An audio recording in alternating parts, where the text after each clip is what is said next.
Magandang hapon po sa atin lahat. Isang mapagpalang araw po sa lahat. Konting dagdag kaalaman lang po regarding dito sa RCA. Kung bakit ang baha natin ay hindi mapigilan at sa tuwing na lang uulan, kahit naman hindi masyadong malakas, nakakita natin yung mga pagbaha. So, eri po ang nakita ko sa root cause analysis ng baha. Ito po, baha. Ano ba ang dahilan? Bakit bumabaha? Natural may ulan. So, pag ba umulan, bahaga din? Siyempre, hindi po. Kung babaybayin natin ang hulo ng Kailugan papuntang taas, meron po diyang Bustos Dam. Pagka po si Bustos Dam ay hindi niya na-absorb yung tubig na nanggagaling sa hulo, yan po ay mag-o-overflow. Ano ang dahilan bakit mag-o-overflow? Kasi po yung mga burak o yung mga mud soil ay tumataas na unti-unti. So, yung tubig na dapat sana ay maiipon doon, hindi na po maiipon. Alam naman natin, mas mabigat ang burak sa tubig. Kaya yung tubig, agwas. Ano naman ang dahilan? Bakit ang mud soil ay tumataas? Ano cause? Yun po cause eh. Kasi po, ang ating mga kailugan o yung river channel niya, yung gilid na erode. Ano koneksyon? Bakit na-erode? Sino ang gumagawa ng ganyan? Kasi po, ang river channel natin ay nawalan na po ng protection. Ano kinalaman anong protection naman ang nawawala? Ganito po yan. Ang mga bakawan o mga agoy-oy, nung kami bata ay ginagawa kong tarumpo, kaya naman tinawag na agoy-oy kasi humuhuni. Yan po yung nagkaubusan na. Sino umubos? Ano dahil?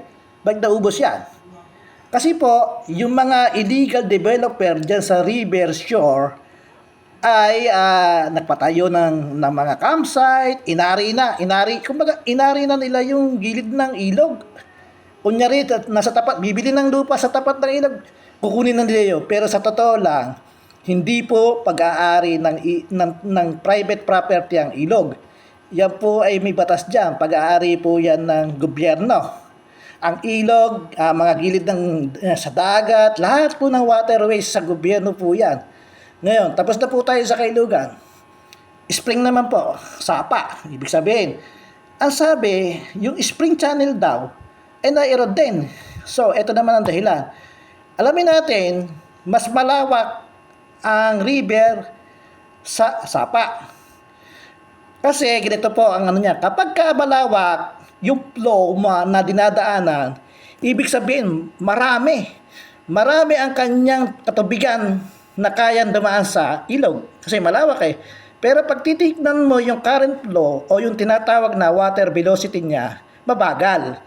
Pero itong si Sapa, baliit lang si Sapa, pero pagdating sa kanyang volumetric flow rate ng tubig ay kukunti lang. Pero pag tinignan mo naman yung kanyang water velocity, napakabilis. Example, yung hose. Pagka yung hose, pinawalan mo, mababa lang yung toraro. Yan, halimbawa, nagdidilig ako ng halaman. Pero pag pinaliit ko yung hose, yung surumpit ng tubig, malayo na abot. Ibig sabihin, yun yung water velocity. Pinaliit mo yung area, lumiliit yung area, yung flow ng tubig niya, gusto niyang mapalakas at nagkakaroon ng overpressure. Kaya po, bumibilis. Pag naman pinawalan mo, babagal. Pero, yun po parehas naman din pagdating sa volume. Halimbawa, sa isang baso na mabilis na ganoon, tsaka isang basong bigla mong pinawalan, equal lang din po yun. So, yun po nakita ko. So, spring channel, eroded din. Kasi, masyadong matindi yung kanyang mud flows na dumadaloy. Noong isang araw, andyan ako, namiminuit ako eh. Abay, 4 na araw na, hindi pa lumilinaw yung sapa. Continuous pa rin yung mga nalalaglag na mud doon. So, ano dahilan? Ano cause? Kasi po, nagkakaroon po ng unti-unting nauubos yung kagubatan. Bakit? Sino ang gumagawa nun? Ang tumitira po noon ay mga illegal loggers tulad ng mga maguling. Once na yan ay pinakailaman mo at yung tubig ulan ay dumiretso na sa lupa, na kung saan yung mga ugat ng mga kapuno-punuan na yun na pinatay nila nung mga nakakaraang taon o nung papalagay na 5 taon, 10 taon, nabulok na po ang ugat niyan. Once na nabulok ang ugat ng kahoy, na kung saan, kung ano yung taas ng kahoy, base doon sa aking mga research, mas malalim ang abot ng ugat eh. Mas malalim ang abot ng ugat kaysa sa kahoy. Kasi yung ugat, direkta siyang kumukuha ng vitamins at isusupply pa lang sa kahoy. So, ganito po nangyari. Pagka po umulan, napakalakas, at yung gubat ay nasa halimbawa ay medyo mataas, ang mga tubig pupunta sa ilalim ng lupa kasi maluwag na space doon dahil yung ugat ay nabulok eh. Pag yun ay natigmak na, ang mangyayari, magkakaroon po tayo ng landslide. Doon po nangyayari ang landslide. Pagka ang landslide naman po ay nangyayari ng tag-araw, just in case na nakaumang na yung mga space na ugat na nakaabang na doon, konting lindol lang, doon nadadali, nagkakaroon din tayo ng landslide sa tag-araw dahil nga may nakaabang na mga ugat na nabubulok sa ilalim po ng lupa lalo sa mga bangin. So, ayan na. Tapos, meron pang isa, yung depletion daw ng mineral resources. Ito po yung mga illegal sa legal quarrying. Ala naman po masama kasi pare-pareho naman gusto maghanap buhay eh. Kaya lang, maging responsable sila sa mga wastewater nila. Ang tinatawag pong wastewater, hindi po wastewater na galing ng planta. Ang paliwanag po dyan sa PCO, ganito po. Once na inopen mo si quarry, ang tama ng ulan, direkta sa mismong quarrying, ang mangyayari, sa halip na nung time na buo pa siya, sabog yung ulan pag umagaw sa baba kung saan siya pumupunta. Ngayon ang mangyayari, hahanap na isang direction yon tubig na yon kasi malaya na siya makakaraan, makakapigil. Pagka po nagkasama-sama yung mga tubig na yan, lilikha po yun ng salusoy. At yung salusoy na yan, bababa sa baba, at lahat ng mga malalambot na lupa o ano pa man, tatangliin niya papunta sa sapa, bababa doon sa sapa, tatabunan yung mga layon. Pag naman tinabunan ng mga layon, ang mangyayari, mamamatay naman yung isda kasi wala na silang pamamahayan. Tapos po, since na ang sapa, ang kanyang current flow velocity ay mabilis. Tinabunan mo pa tinabunan pa ang sapa. So, paano na yung tubig? Ang mangyayari sa sapa, hahanap yan ng ibang direksyon, pupunta yan sa mga tumana, yung kanilang kukutkutin. Yung lupa ng mga tumana na yon, pupunta po yun sa ilog, at yung mga putek, pupunta ng dams.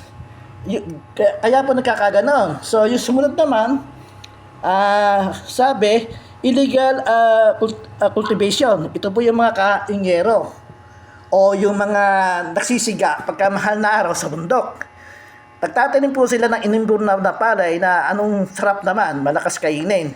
So, ganun pa man, pag inopen nila yung lupa na yon, nasa taas yon, tagilid, pagka umulan, na-expose yun, ganun din po mangyayari. Yung putik na yon, tatamaan ang ulan yon, hanggang bumaba ng bumaba. Pagdating na sa ibaba, marami na sila hanggang maglilikha na po yun ng mud flow. Pupunta po ng sapa, lahat ng kaingin na gano'n, lahat sa sapa ang punta, magsasama-sama, papunta ng river. Tapos, pagdating sa river, bababaw naman ng river. Pag bumabaw si river, hahanap yan ng ibang direction para yung kanyang tubig na dapat sana ipoplow niya ng normal. Kung ang kanyang kailugan naman din ay tumabon dahil nga sa mga mud na yan,